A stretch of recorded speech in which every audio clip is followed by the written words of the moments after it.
just ask you a macro question first. I've asked some form of this in years past. I'll ask it again of you because I'm always fascinated. What have you learned through the years doing, not necessarily just the Almanac, but, also just analytics on a week-to-week basis that you didn't necessarily know when you started these? And how many years ago was that, Aaron, now? I've been doing this now for 20 years. What do you learn now? What have you learned here of late that you think you didn't know before? Oh, I mean, there's so many things that we learn. I mean, one thing that I learned early on was that I felt like football teams were used more analytics than people gave them credit for back in the day. And then they were kind of slow to come on with it. So in the early days, they used more than people thought. And then analytics developed outside of the teams, and the teams didn't really come along. And then the Eagles won the Super Bowl. And once the Eagles won the Super Bowl, the analytics movement really exploded in the NFL between the Eagles winning the Super Bowl and the next-gen stats, the ability to get that data out of the chips and the pads. So we've learned so much in the last few years. Some of the methods that have been created about things like expected running yards based on where the blockers appear on the field that give us a better idea. Jeez. That, in fact, all running backs are not interchangeable. There are certain running backs that are better than other running backs. It's just the differences are not as large as they are at other positions. But there's always new stuff to learn. Are the ones that have been sort of vocal about running back pay this offseason some of the ones that do stand out, by the way? Yeah, Henry, I think Chubb obviously. But the ones who are currently free agents are not the ones that have stood out. And that's part of the reason why Ezekiel Elliott, Leonard Fournette, and Dalvin Cook are still free agents. Interesting. All right. And then on the field, what do you feel like most NFL teams still fundamentally don't get as we enter this season? They still fundamentally don't understand how good pass offense is now compared to the way it used to be. Teams are still too reticent to go for it on fourth downs, in part because they're afraid of what will happen if they fail, not understanding that the chances of success are higher now than they were 10 and 20 years ago. Okay, last year when we talked about all your simulations to win the Super Bowl, I remember it was sort of an interesting year because you had the Bills winning the Super Bowl in slightly more than 10% of your simulations, which were the worst odds you had ever produced for the team that goes into a season with the highest odds towards winning the whole league. So again, they were your most, but in terms of historically, they were your least of the highest, if that makes sense. What do you got this year? Who's won the most of the simulations? I have to open the actual simulation thing. What was I going to say? It's more of a normal year this year. Okay. Right. So our projections of how many times the top teams are going to win are much closer to what they normally are. And I can tell you that the team we have winning the Super Bowl the most, and this will shock people, is Dallas. Oh, boy. 15.5%. Now, listen, here's the thing. There's no variable in the system for Mike McCarthy won a power struggle and kicked out his offensive coordinator and took over the offensive play calling. And, we know that his offenses in Green Bay were very stagnant in the last couple of years as far as the route combinations. And I definitely understand where there would be some hesitation. In fact, I will tell you that my personal Super Bowl pick is not Dallas. That being said, people overestimate the importance of a playoff loss when they predict the following year, and they underestimate the importance of 17 games in the regular season. You learn a lot more from a regular season than you do from a playoff game. So Dallas is still one of the top teams in the league. They're very good on both offense and defense, and they do, in fact, come out as our number one team in win projections this year. Real quick aside before I drill down on that. Who is your personal team to win the Super Bowl? Who's your personal pick? I'm still going with Buffalo. I am riding the Buffalo bandwagon. I feel like one of these years, Josh Allen's going to do it. They're our number one projected team in DVOA. They're our number one projected defense. I know they have a tough schedule, but I just feel like they're going to do it one of these years, and I have them going up against the San Francisco 49ers. I like that. Okay, so I'm looking at the Almanac. By the way, I was reading through it. It's so entertaining every year. Again, comparing teams like the Cardinals to the movie Green Lantern. You'll have to get the Almanac to to check what that's about. But the quotes of the year are always amusing. You delve into, you explain the analytics in a good way. It's a very readable. A lot of these, pro football preview books aren't so much readable, as this one is. And so I always appreciate that. But let's talk about that Dallas thing, because when you get to your full season win totals projections, you do have Dallas incrementally more. We're talking about tenths of a win, but Dallas at 11.1, San Francisco at 11.1. And while that hearing that Dallas has your highest season win total might be shocking, it's not that far off from their actual season win total. So it shouldn't be shocking in that way. Kansas City, by the way, 10.9, Buffalo 10.8. Why is it that Dallas, though, let's just get to the crux, the nuts and bolts of why is it? Is it because of the division and the conference that they play in first and foremost? Well, no, they have an average schedule. So it's not that they have a particularly easy schedule. Yes, it is easier to make the Super Bowl from the NFC than the AFC. That is for sure. That is one of the reasons why, Dallas and San Francisco have more projected wins than Kansas City and Buffalo, because Kansas City and Buffalo have harder schedules. But, this is the team that was number 1 in our ratings in 2021. They were number 6 in 2022. They've just been consistently very good, especially when Dak Prescott is healthy. And there's no reason to believe this team is going to fall off significantly. It's not like they lost a bunch of talent. In fact, they added an important piece on each side of the ball in Brandon Cooks and Stephon Gilmore. So there's really no reason to believe that Dallas is suddenly going to fall apart. They're one of the top teams in the league. Now, it's interesting because some places you get their win total at 9.5, and some places you get it at 10.5. Obviously, I'd rather bet it at 9.5, but you're going to win less. The odds are not as good. Okay, I'm actually even more interested than the bottom. So while you have the Cowboys and the Niners, by the way, if you want to bet on these things at a DraftKings, the Cowboys are 11-1 to have the best record in all of football. The Niners are 8-1, just to relate that to a betting number. At the bottom of this season wins chart, this is perhaps even more interesting to me, Aaron, because yes, you do have some of the usual suspects, like, in terms of projecting them under 6 wins. And I'll do this in reverse order. Indianapolis, 5.9. The Rams, 5.8. Arizona, 5.8. Houston, 5.5. And then I think this will be somewhat surprising to folks.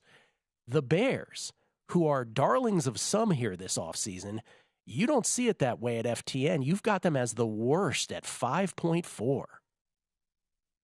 Yeah, and I think I saw on Twitter that you were big on the Bears this year. Oh, we're not. Not me.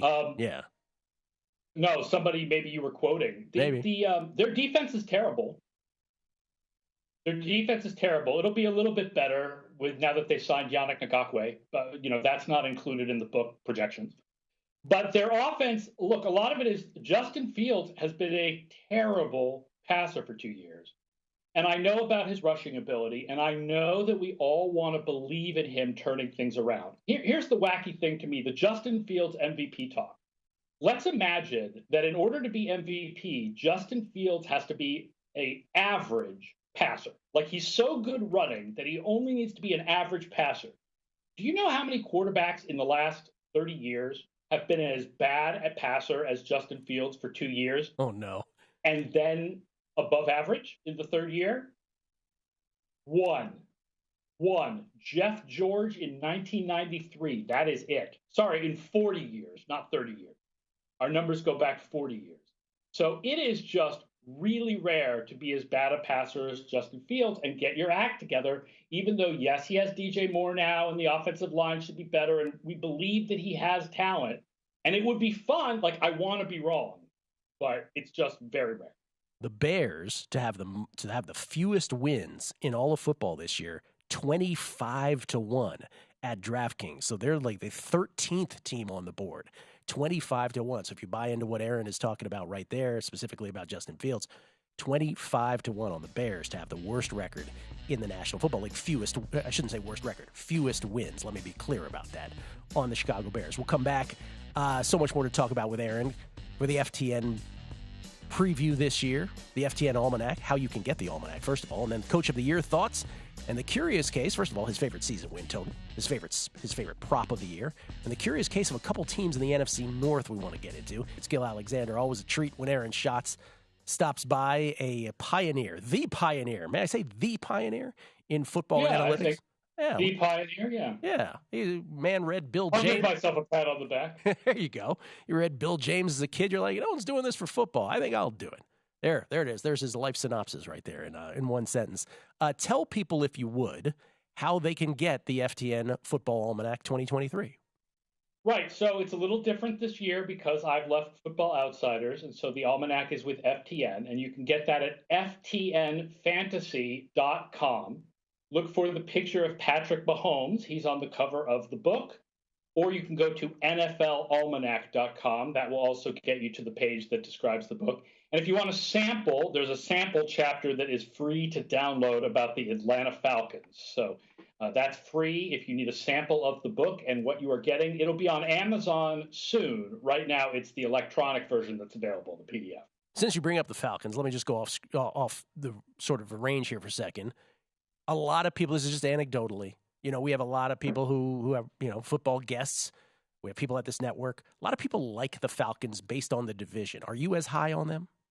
This is my favorite over of the year. Oh, yep. Okay. Yeah. We have Atlanta as an average team with a very easy schedule. Both Atlanta and New Orleans are similar. The difference is I think people expect it from New Orleans. They don't expect it from Atlanta. We think their defense is going to improve significantly with all the talent that they've added on defense, like Jesse Bates and Calais Campbell. We have their offense is slightly below average, but I think Ritter, what he showed last year in 4 games was reasonable. And their schedule is just super easy. And so they average 10.1 wins in our simulation compared to a win total at the markets of 8.5. All right. Over on 8.5 on the Falcons. What's your favorite under? My favorite under is probably the Minnesota Vikings. Yeah. Because they were so bad in our numbers last year. So bad. They were something like 26th in our numbers, despite being 13-4. And then they went out and lost talent this offseason. No more Adam Thielen, no more Zadarius Smith. I like them to go under 8.5, despite the fact that they were 13-4 last year. Yeah, I'm looking at the Almanac right now. So 8.5 is their season win total. You have them at 6.4. Yeah, is it 6.4 in the Almanac? Yeah. It's bad. Yeah. Okay, and I guess we should talk Minnesota then, coupled with Green Bay, because you are high on Green Bay. Their season win total is 7.5. You have them at 9.3. What's behind that specifically? Yeah, with a little bit more variation, I think. That's why I don't like that one as much as the Atlanta one. But, the expectations for Jordan Love, there's very little record from him, but I think you expect more from a guy who has a couple years of experience in the league than you do from a rookie. And we like the pieces around him, and we like their defense to improve this year.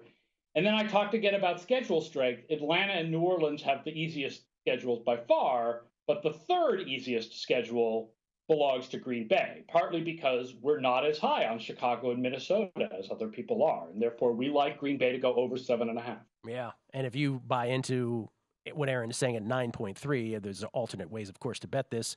To make the playoffs, plus 180, or 36% in the market, whereas you have them at 61% to make the postseason. Yeah, we like them to make the postseason as a wild card. Definitely good chance. I think the plus 180 is nice. Also, that plus 400 on the division. I mean, we do have Detroit as the divisional favorite, like everybody does. But again, because we have Minnesota and Chicago much lower than everybody else, that boosts Green Bay. Do you happen to have your 14 playoff teams on tap right now? I think I can tell you who they are. Yeah, if I go through, hopefully I don't make a mistake and hit multiple teams in the same okay. division.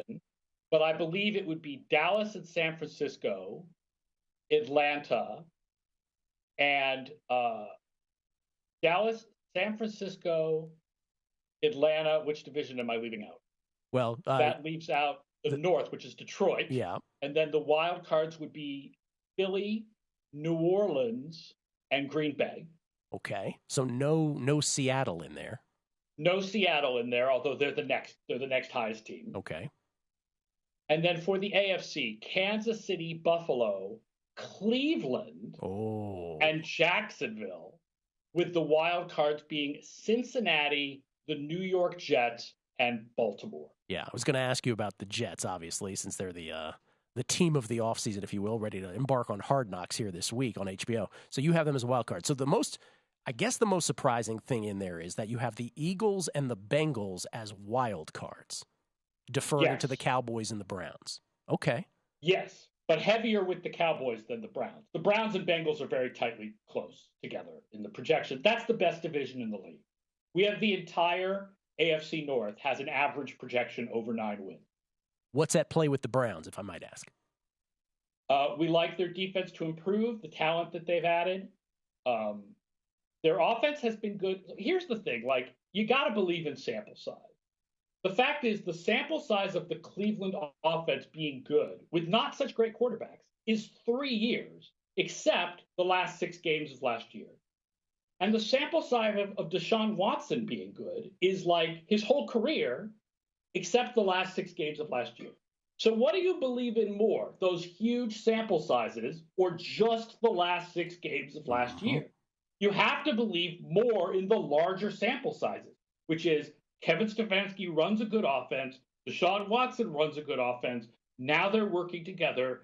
This should be a good offense. Also, they have an easier than average schedule. So the Seahawks of the AFC, if you will, in other words, the team that most people, not most people, but a lot of people think will make the postseason, the equivalent in the AFC would be the Dolphins, I guess? You don't have them in there. Yeah, we don't have the Chargers, in there, although we have the Chargers pretty close. The Chargers should be very competitive, but they've got a tough schedule. Miami is interesting. We see their offense declining a little bit, regressing, just because it's just very rare for a quarterback to average over 13 yards per completion in 2 straight years. That's just very rare. And on defense, I think everybody is expecting you bring in Vic Fangio and everything becomes stellar all of a sudden. And that's not actually Vic Fangio's history. He's had a number of teams where he came in and he turned the defense around, but it took time. It didn't happen automatically in the first year. Okay. Coach of the year. You have some thoughts here. People obviously can bet on this. Yeah, I would say Arthur Smith because of the way I feel about the Atlanta Falcons. My guess is that if Atlanta makes the playoffs or even wins the division, that most of the voters would say, not consider the schedule too much and be like, look at my God, Atlanta won the division. Who would have ever seen that happening? So I like that more than I like Denver to win their division, which would win it for Sean Payton, obviously. He's at plus 900. Smith is at plus 1,400. The favorite is Campbell at plus 850, and I do think Detroit will win their division. So that's probably a good bet, but not a great one because of the odds. Yeah. The Belichick at 25-1 is interesting because I find the Patriots are the worst team in that division. But my guess is that their chances of winning the division are more like 6 or 7%. And if they win their division, Belichick will win Coach of the Year. So he's actually not a bad bet at 25-1, just because it should probably be more like 15-1. Yeah. If you believe in the Patriots, I can see how the sentiment, the pendulum. Even if you don't believe, you don't have to believe in the Patriots. You just have to believe that if they did pull it off, Belichick would easily win the award. And I do think that is the case. Yeah, because the pendulum on him has swung to somewhat now of the underdog without Tom Brady. So I could see that sentiment, that wave sort of growing. Last thing here, because we only have 30 seconds left. Was there a stat that you uncovered in doing the Almanac this year that even blew your mind where you're like, I can't believe this is the case. Let me recheck this. It didn't blow my mind, but I think the most important stat in the Almanac is that Washington and the Jets had top 10 defenses despite not having takeaways.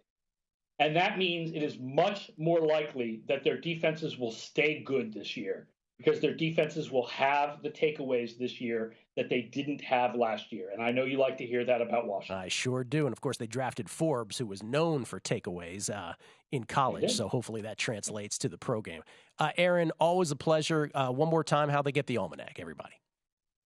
FTNFantasy.com is the new home. It's the FTN Football Almanac 2023. Look for the picture of Patrick Mahomes, $34.99 for the PDF.